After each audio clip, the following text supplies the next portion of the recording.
Hey everyone, welcome back to the channel. In this video I'm going to be talking about Superman. Naturally, because it's my favorite subject, so hopefully we'll go ahead and get through this without being too critical. Anyway, before I get into it, please subscribe to this channel and ring that bell icon to be notified when I post new videos. Also be sure to hit thumbs up button to hit the thumbs up button if you like this video, and please share with your friends. Anyway, I'm going to go ahead and get into it. So recently I found this article, and pardon my appearance, I just got back from touching grass. A little bit kind of nappy at this point. Anyway, so I found this article on Twitter, actually written on the Fandom Wire. It was posted on Twitter by a few people that I follow, and anyway, take everything I say right now with the slightest grain of salt. It's very much unclear what's actually going on, but I'm going to go ahead and get into this. I'm going to read the article. Okay, so the article is written by Ishita Chatterjee. I hope I said the name correctly. Pardon me if I didn't. Okay, it says, Superman Legacy is the first film in James Gunn's new DCU slate, and it will kick off the new franchise after the movie's announcement. Fans have been wondering what the age... after the movie's announcement, fans have been wondering what the age of the superhero will be, since Gunn had clarified that he wants to start afresh with Clark Kent. Also, the CEO of DC Studios stated that the reason Henry Cavill couldn't play the role was that he was too old. Now, mind you, I understand the article literally says that the quote that they're quoting is that James Gunn said that he will be hiring a Superman in his 30s. The fact is, Henry Cavill is 39 years old.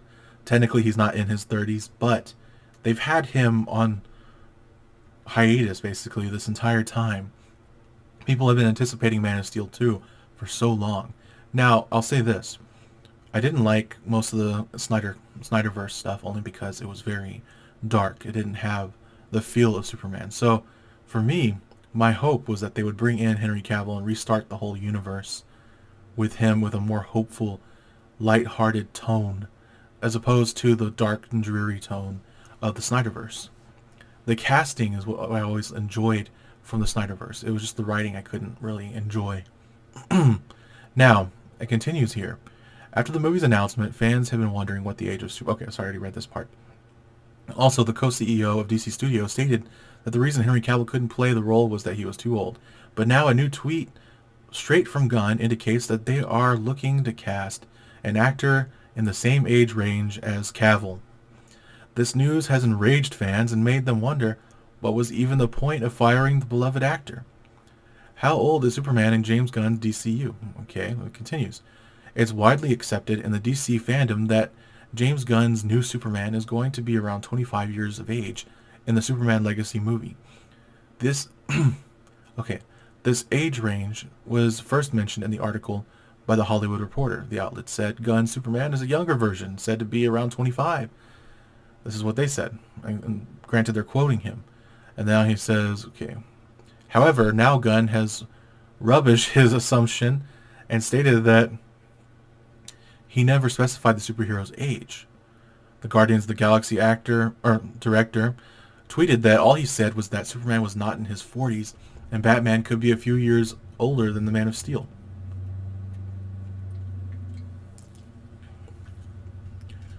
Gunn's tweet is interesting because he doesn't outright say that his version of the iconic hero wouldn't be within the age range of 25 to 30. However, if Superman is going to be 30 plus years of age, then the DC Studios co-CEO will have a hard time explaining to fans why Henry Cavill couldn't reprise his role. However, it's possible that the acclaimed director is planning to hire a new actor because he wants to start completely afresh. Now that part I can understand, only because of the fact that, well, they kind of need to start fresh. But the problem is, if they're going to start fresh, they really got to start fresh. No previous actors from other projects at all. They cannot hire Ezra Miller. Ezra Miller is one of the biggest issues I think most fans are having trouble with, why they can't cope, and it's understandable. Ezra Miller is easily the one that should have been fired. He's completely detestable to most people. And granted, health reasons aside, I can't agree that it's okay for him to commit a crime and get away with it.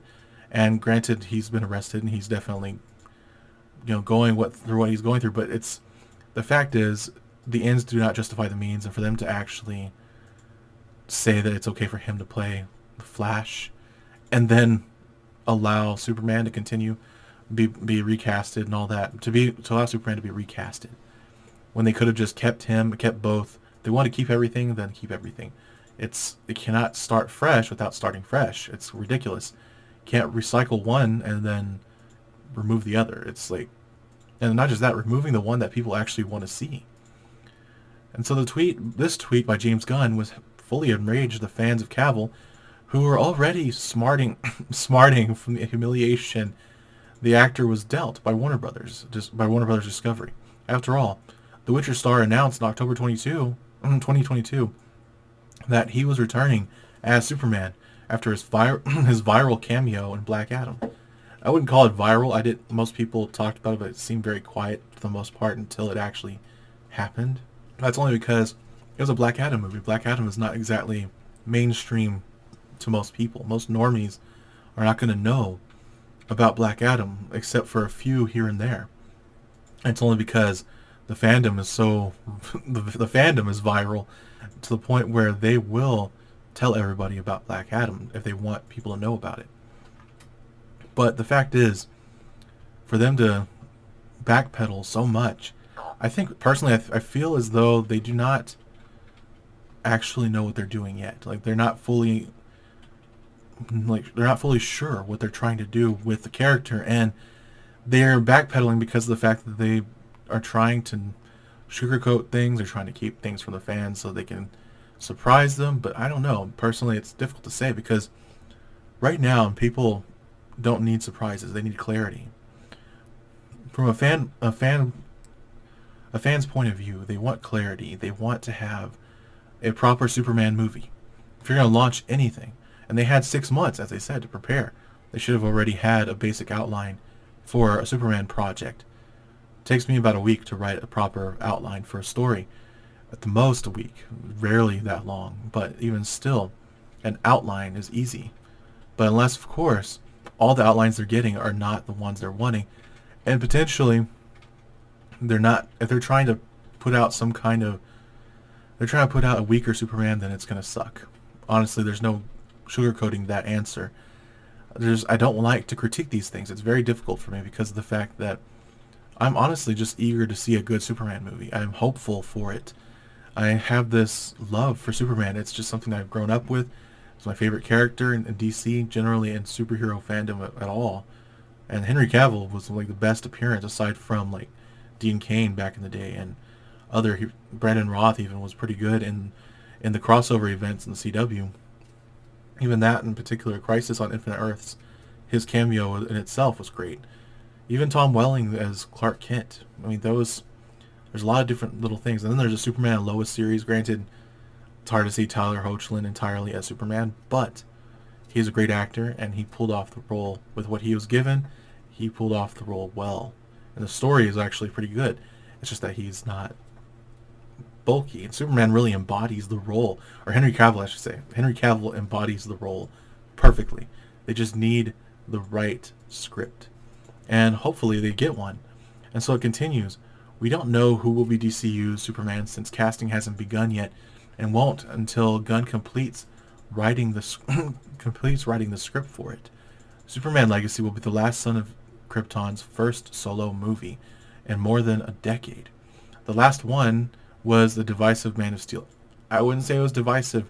It just lacked that hope that it needed. I guess it's divisive, but it's comparatively, if you compare it to like Batman v Superman or any other projects right now, generally I think people would prefer that they just make Man of Steel 2 and continue where they left off and just simply change the tone a bit.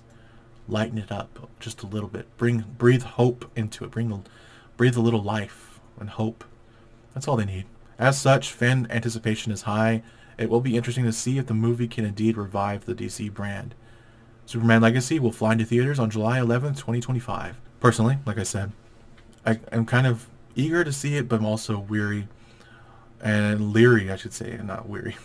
Leery of what they do or what they plan to do. And honestly, I'm hoping that they will honor the legacy as they're calling it legacy. A legacy. I'm hoping they don't try to misinterpret that again. Every time I see the name Legacy, the word Legacy attached to a project, it's always about removing the original and replacing him with a woman for some reason. It's no. Superman Legacy needs to be all about Superman, and that's it. Him honoring the legacy of his heritage, and that's about it. Maybe they need to do a story about Kandor. I mean, something intriguing. Brainiac. That would be an excellent live action movie. Generally, actually, I would love to see a Brainiac movie, and it's the only thing I really want to see at this point. I mean, I do want to see Lobo and other characters, but I think they haven't really done a live action Brainiac story. So, yeah, I would love to see that. Aside from, I think the only live action interpretation was the one from Krypton, the series on Sci-Fi Network. But anyway, well, I really don't know what to think about this. Post what you think about this whole situation. Personally, I'd love to hear your comments and read them and see what's going to happen. Personally, I'm hoping, like I said, that they make a good Superman movie that honors the legacy of Superman, as they're, like I said before. And I'm hoping that they find a way to explain why they didn't bring back Henry Cavill, but kept Ezra Miller. Personally, I'm hoping that they just remove Ezra Miller and that they use the Flash movie to fix that. Then I'd actually have a reason to watch the Flash movie. You know, aside from Michael Keaton. Michael Keaton right now is the only reason I'm going to watch the Flash movie. If I watch it. That's the thing. I'm not sure yet. Anyway, that's all I'm going to talk about in this video. I hope you enjoyed it. If you did like it, make sure to hit the thumbs up button down below. It really helps the channel grow. And also, subscribe and share with your friends. Anyway, thank you for watching. This has been Create TV. I'll see you next time. Goodbye, and God bless.